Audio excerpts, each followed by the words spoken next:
Recording in progress. Hi, friends. I want to speak to you today about Pisces season and this year, 2025, with its major, major Piscean themes. So, before I dive into the astrology, I have a question for you, which is how skillful are you at surrendering control and having trust and faith in the universe, in others, in whatever it is that life is offering you? Big question.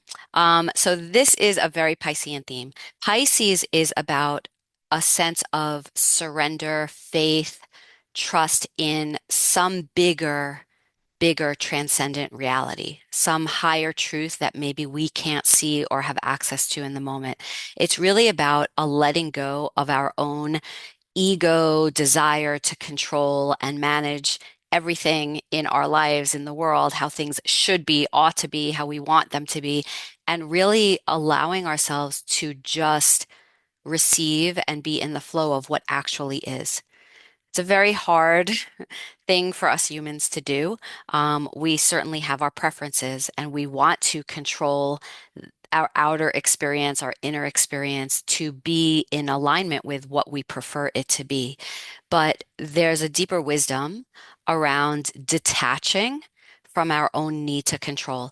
And these are the major themes of 2025 for all of us on a higher consciousness level. And I'll tell you why. So, first of all, um, Neptune, which is the ruler, the more modern planetary ruler of Pisces, has been in Pisces for the last 14 years. And it's in the very, very last 29th degree of Pisces this year, kind of like that Hail Mary, oh my gosh, this is your last chance to learn this now.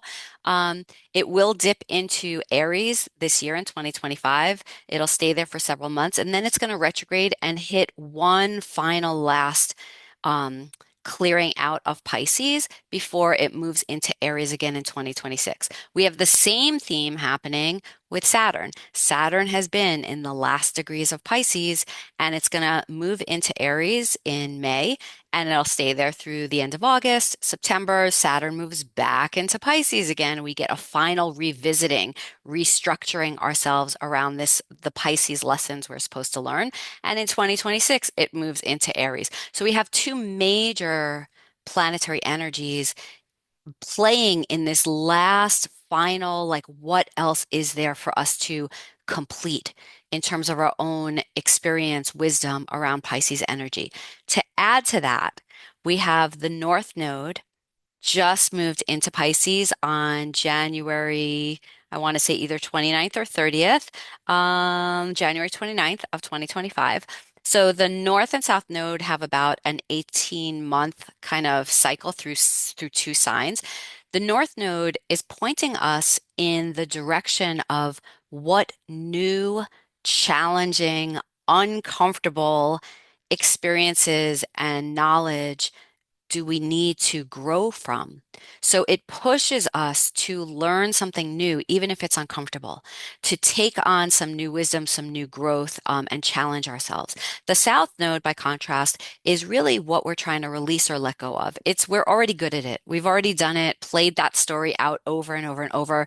It's repetitive. It's maybe easy, second nature, but it's also like just our habitual patterns. And we know that some habits are great and we spend a lot of time creating habits that are healthy and work for us, but some habits are really hard to break. And whenever the South Node moves through a sign, it's giving us that extra oomph and energy to break whatever habits we have around that aren't working. So let's talk about this Pisces energy. What is Pisces? It really is about helping us to connect on a soul level to a more profound sense of what is real and true. On a soul level, what do I believe? What do I imagine is possible, is the truth of the universe? So, a lot of mystical traditions, and I come from really studying a lot of mysticism, is based in unity consciousness or non-dual reality. So our day-to-day life, we're living in a reality of our five senses, of me and you, this and that, black and white. There's a lot of, very things are very concrete and everything is its own separate individual entity. And non-dual reality points at something bigger, something beyond our immediate consciousness and awareness, but that everything is connected. What Thich Nhat Hanh referred to as interbeing. We inter-are with each other. We inter-are with the planet. There is nothing separate. In Judaism, there's a teaching that in the final days, when everybody has this unity awareness that God is one, what does that mean that God is one? That there is nothing else. There is nothing outside of it in the universe, and we are all part of that, and we are all connected as that.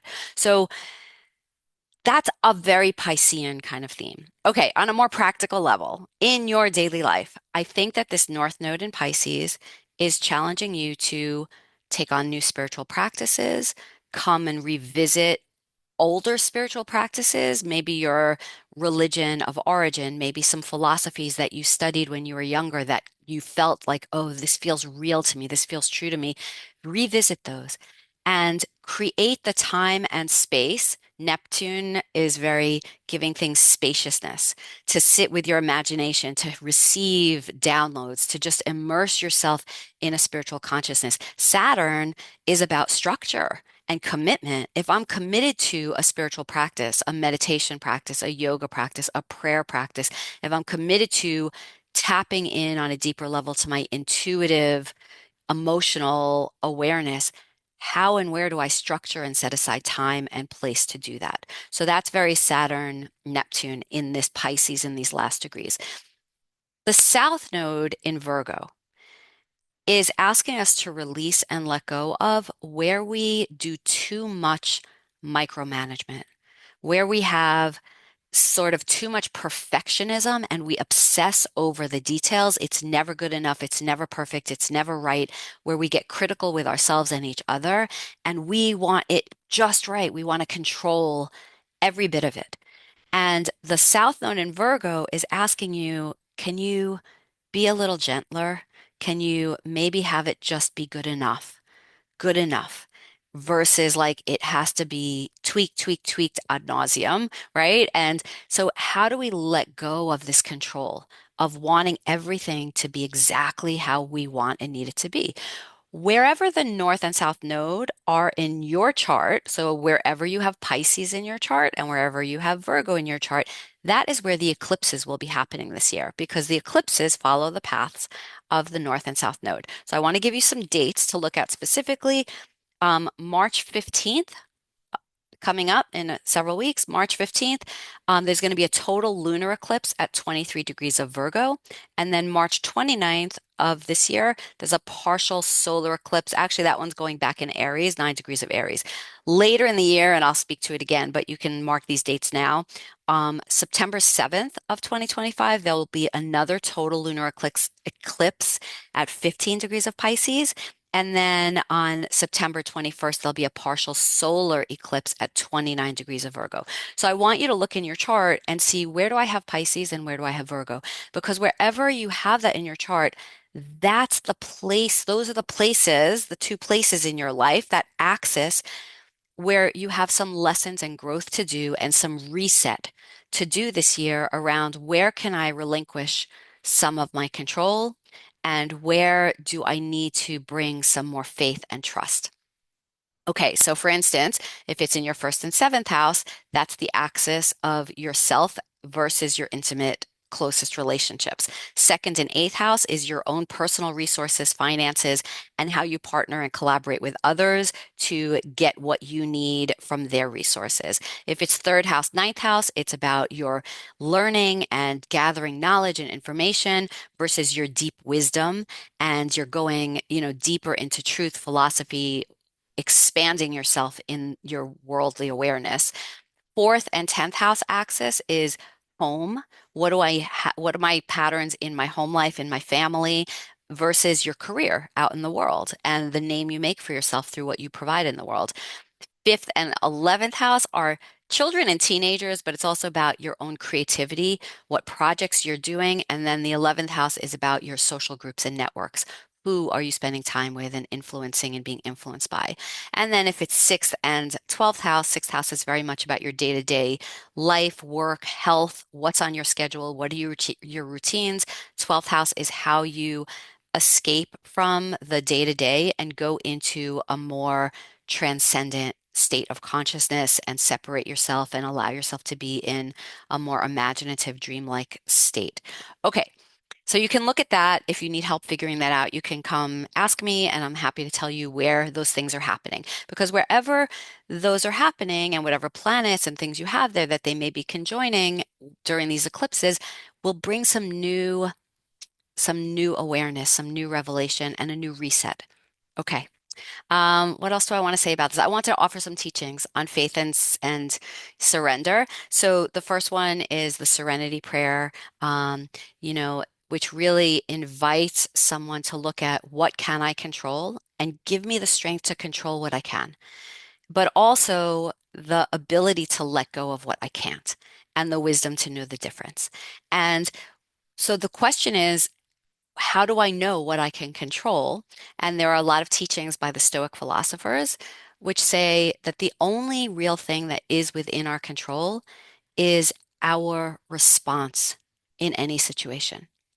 Things happen in the world. The weather, it rains, it snows, it's cold, it's warm, things happen. People do things, say things, whatever's going on in politics, whatever's going on with other people. We have no control over almost all of that we're in the soup of all the time. What we can control, and it takes practice and it takes self-discipline and awareness, but what we can control is our own thinking, our own decision making, our own action, and our own emotional responses. So that's our work, right? That is what we have control around. So when we look at breaking patterns around control, maybe the place to start is letting go of thinking I am able to control anything outside of really what is my own inner experience and response to any situation. So that's our work, right? That's our work for the next 18 months. In Hebrew, there are two words that relate to this theme of faith. One is emunah. Emunah is to really, that again, that feeling of I have faith, I'm going to believe. What do I believe? What do I imagine to be true? And the other word is bitachon, which is about trust. Slightly different, right? How do we know someone is trustworthy? How do I trust in something I'm sensing or perceiving? Do I trust my own intuition? Do I trust that I will receive abundance and blessing in this universe, that I have everything that I need is available to me? Do I trust in that? So that's a good question to think about with this Piscean energy right now. And then I want to offer you one last thing, which comes from the yogic tradition.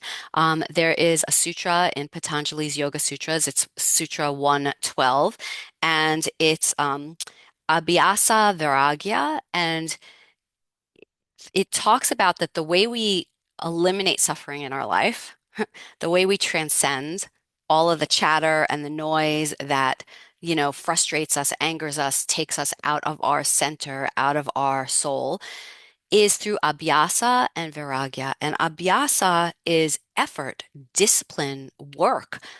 Do what you can that is in your control. That's very Virgo energy, right? So that's the abhyasa is I have certain goals, I have certain things I'm working on and taking seriously.